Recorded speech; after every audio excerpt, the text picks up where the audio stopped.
Ceci est un livre audio autogénéré par Google. Lettres du monde arabe. Collection dirigée par Maggie Albey et Emmanuel Moisan.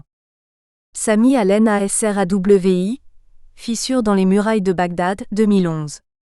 Fouzia Ouka Azadi, L'âge de la révélation, 2011. Rachida Nassiri, Nana ou les racines, 2011. Abdelaziz Behri, Moa en couleur, Couscous Light et autres récits, 2011. Myriam Jebor, Des histoires de grands, 2011. Mustapha Bouchareb, La troisième moitié de soi, 2011. Ahmed Habib Laraba, L'ange de feu, 2011. Mohamed Youri, Chronique du quartier, 2011. Nadia Bedoreh, Les aléas de ma destinée, 2010. Sami al-Nasrawi, L'autre rive, 2010. Lassen Bougdal, La petite bonne de Casablanca, 2010. El Hassan Haïtem OH, Le captif de Mabrouka, 2010. Wajir Ayyan, de Jordanie en Flandre. Ombre et lumière d'une vie ailleurs, 2010. Mustapha Kharmoudi, La saison des figues, 2010. Aïtam Andaloussy, Le pain de l'amertume, 2010. Halima Benadou, L'orgueil du père, 2010. Amir Taglsir, Le parfum français, 2010. Ahmed Ismaili, Dialogue au bout de la nuit, 2010. Mohamed Boukassi, Le transfuge, 2009. Hossein Faraj, Les dauphins jouent et gagnent, 2009. Mohamed Talbi, Rêve brûlé, 2009. Karim Jaafar, Le calame et l'esprit, 2009. Mustapha Kharmoudi, Au Besançon. Une jeunesse 70,2009. Aboubaker Bagader, Par-delà les dunes, 2009. Mounir Ferram, Les racines de l'espoir, 2009. Dernière parution dans la collection Écritures arabes. Numéro 233 Rachid Oulesbir, Le rêve des momies, 2011. Numéro 232 El Hassan Haïtem OH, Le thé n'a plus la même saveur, 2009.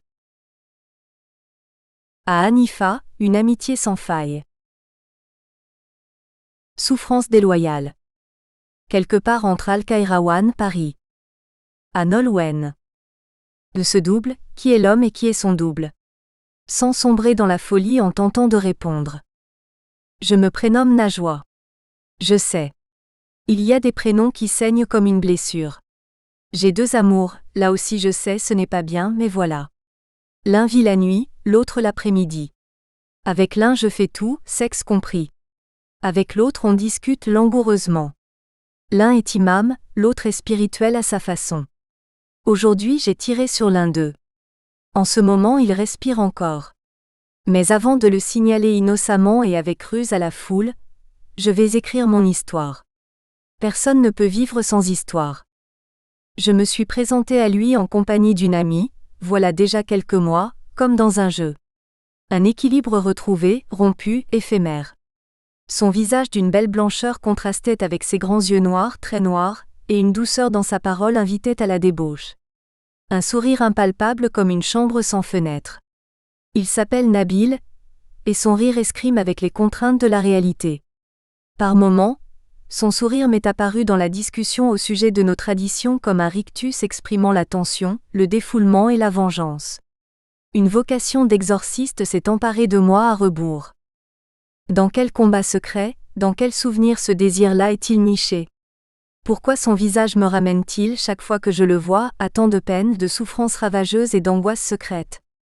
Une histoire de vie entre neurones, social et culture. Réparer le passé toujours singulier.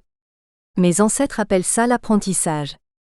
Aimer au-delà des frustrations et des traumatismes serait-il impossible? Plus que la personne elle-même, ce qui m'importe c'est l'enjeu de cette relation. Quel grenier cache mes déchirements les plus vifs? La famille, l'école, le travail, les amours, les bibliothèques, la rue? Tout récit est une mémoire agissante. Mais en fait de quel désir veux-je parler? De l'irruption du douloureux dans l'heureux? Au cœur du rituel se terre l'angoisse. J'aime deux hommes? Un double. L'un est le contraire de l'autre, son frère au sens spirituel et dialectiquement sa négation aussi. Lumière et contrée sombre, sage et démon. L'un d'eux me ressemble comme 2 gouttes d'eau. Un jour il m'a envoyé un SMS. Dans la même heure je peux aider un inconnu, un pauvre, et pisser dans la bouche d'une pute. Sans amour on ne peut pas être sexuellement satisfait. Remplir le vide avec des rencontres rapides. Être un tendre père de famille, un bon voisin, un patron respectueux et donner une fessée saignante à une amante. Scène éphémère vidée de toute émotion, cadavre d'un moment duquel l'amour s'est retiré. Faire mes ablutions, parler un langage raffiné, pudique en société et mettre en pratique scénario ses fantasmes des plus sordides. Une certaine incohérence de soi, qui garde en mémoire vive ses attentes et ses frayeurs. L'homme parle pour ne pas tuer, disait Freud, cela est vrai dans la famille et entre nations. J'essaye d'épargner ma famille des effets néfastes de mes soucis. Ma famille est un trésor à préserver, à protéger, elle mérite le meilleur de moi, un amour dépouillé de vertige. Un SMS de l'autre disait « J'ai toujours navigué au-dessous des antagonismes politiques, des rivalités familiales, des conflits de vision, des méprises, des malentendus entre personnes, des intrigues féminines, des impostures et du sort. Ma passion du collectif, qui pourrait m'être fatale, flirte au quotidien avec l'individuel qui me dévore sans passion ni redondance. Lors de nos premières conversations, ce visage auréolé d'interdits, de mythes et de tabous paraissait résister à mes attentes. Ce visage-là possède un souvenir qui paralyse. Je me rappelle avoir reçu ces 2 SMS le même jour. J'ai répondu à l'un et à l'autre, seule importe la symbolique des choses. Ils ont vu dans ma remarque une foule de signaux. J'avais lu dans Bataille que, même s'il porte sur la femme que la plupart auraient choisie, ce qui joue est souvent un aspect insaisissable, non une qualité objective de cette femme. Le sens domine les sens. Que cherchent-ils avec leur visage et leur parler ? Quête de la tendresse, de l'estime de soi et de la reconnaissance des autres, fuir l'ennui, exprimer la rébellion, l'agressivité, la domination, la soumission à l'autre. Motif obscur. La sexualité, c'est une riposte contre le passé en se basant sur ses séquelles. J'ai voulu me heurter à leurs cordes sensibles, les confondre, affronter leurs frustrations et leurs traumatismes par mon histoire de vie. Séduire leurs désirs et leur passion pour les vaincre et soumettre leur profondeur. L'un dévoile mon corps, le prend, le plie et dans un choc brutal le couvre de honte. Cet animal vivant dans l'obscurité va glisser dans l'abîme, s'y noyer, jusqu'à la fusion dans la déchéance et les vagues, et ce cri âpre. Grogner des salopes. Je répondais avec des « oui ». Remplis-moi bien, je suis ta pute, prends-moi comme une chienne. Il m'offrait souffrance, gifles, morsures, jardin public et coups de fouet, me couvrait d'insultes et se moquait de ma douleur, de ma déchirure, dont du mal pour s'offrir plus de jouissance. L'amour est la rencontre de 2 traumatismes. Il peut nous apporter les plus grandes joies comme il peut nous détruire. Quelque chose a décidé que j'aille vers le pire. On ne lutte pas à armes égales avec ces fantômes. Qui va me sauver, moi, jeune bibliothécaire des flammes ou des eaux ? Il m'a proposé à notre 6e rencontre de corps à corps, de remonter avec lui le fleuve du désir à travers des voies sinueuses et souterraines, de se mouvoir dans les connexions complexes de nos neurones, afin que je puisse répondre à mes questions. Comment remonter aux apprentissages fondateurs de mon être érotique ? Comment comprendre les enjeux de mes fantasmes et de mes scénarios sexuels ? Quel pouvoir puis-je détenir sur mon histoire et mes traumatismes ? Chaque après-midi, il me libère à nouveau par la passion. Dans la bibliothèque de la mémoire, certains documents sont accessibles aisément, d'autres après d'insistantes et méthodiques recherches, d'autres encore restent codés et dont les codes oscillent entre la complexité et l'éparpillement. Il y a aussi ces documents qui resteront introuvables. Cette bibliothèque truffée de pièges tels l'oubli, l'égarement, l'erreur dans le choix des rayons, l'hésitation, et où l'on peut s'égarer facilement dans des couloirs et sous-sols dont le nombre est estimé entre 10 et 15 milliards par les biologistes neurologues et autres savants. Parfois même se retrouver dans un carré sans fenêtre ni porte et ne plus pouvoir ressortir, à jamais. Vertige devant la superposition des possibles. Surprenante mise en abîme, parfois mystérieuse.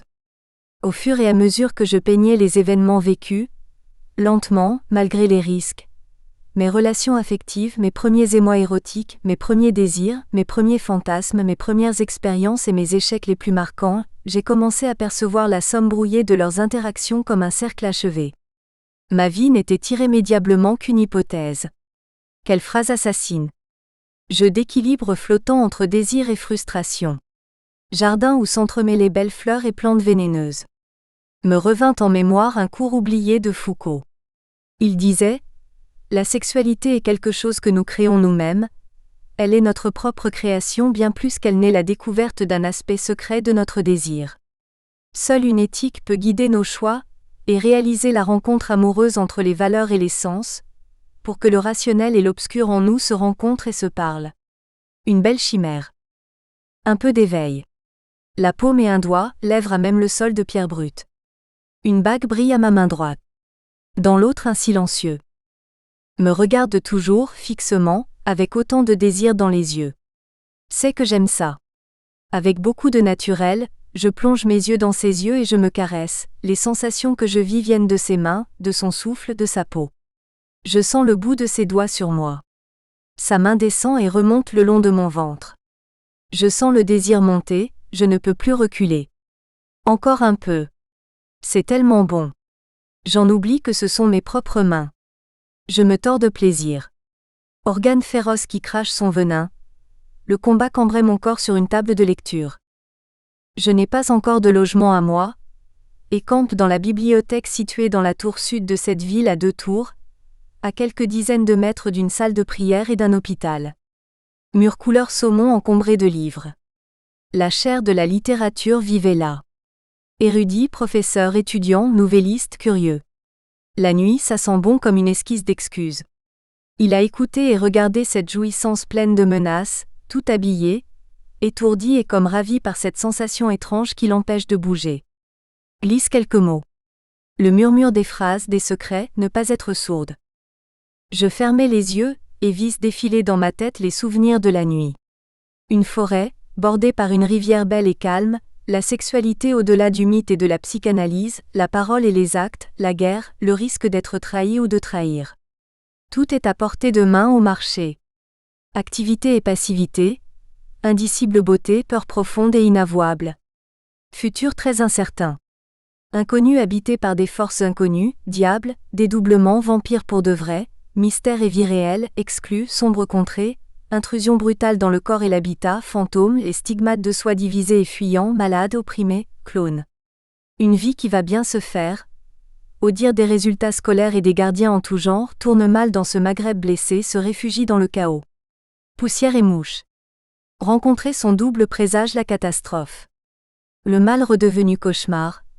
Les damnés par Dieu, héritier de la haine et de l'errance X fois millénaire, contrôle comme jamais les pouvoirs et les masses, l'effacement des limites corporelles, géographiques ou morales, les épidémies et les catacombes sous les bombardements, la Terre en 2010 et son écosystème à la dérive, l'appartenance et la perte des repères, la menace d'une indescriptible expérience. Le désir démolit la quiétude, la tord. Cette réalité-là, ce présent collectif, je ne peux m'en défaire. Un tableau d'épines me hante au quotidien. Sidéré. Mais ce n'est pas cela qui me perturbe. Au bout de la salle de lecture, cette ombre, le dos bien droit, mastiquait quelque chose avec un souffle bizarre. Pour la première fois hier, j'ai senti que la mort rôdait autour de moi. Ni peur ni inquiétude, le temps semblait s'arrêter. Guerre de Liban, Gaza, Tchétchénie, Afghanistan, Irak, Somalie. Par rapport à quel ennemi, la liberté se définit-elle ?